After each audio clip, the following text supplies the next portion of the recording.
U vrijeme kada je uvoz mlijeka neograničen, malim proizvođačima mliječnih proizvoda nije lako.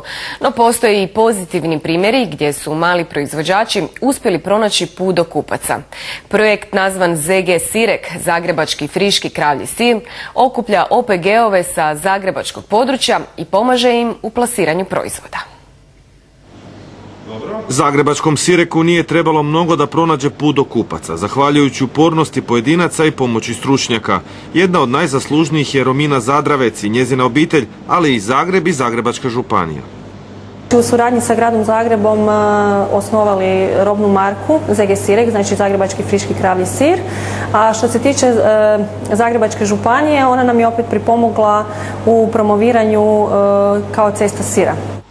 Proizvođači i stručnjaci smatrali su da zagrebački sir treba očuvati, a to je moguće samo ako se proširi znanje proizvođača i poboljšaju uvjeti u kojima rade. Zato svi koji žele biti članovi moraju zadovoljiti određene uvjete. Da su prošli tečaj za sirara mljekara, znači što se tiče higijene, isto tako mora imati vodiče dobre higijenske prakse koje je u biti sastavljeno na načelima HASAP-a.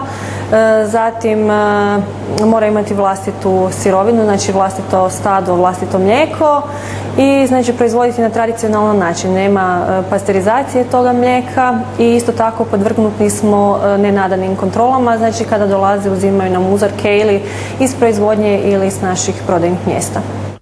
Iako izgleda jednostavno, posla je mnogo. Na gospodarstvu rade svi članovi obitelji. Za zdravu ishranu krava zadužen je gospodin Zdravko. Znači sam početak kreće sa poljem, znači od gnojidbe, oranja, pripreme zemljišta, sijanja, žetve.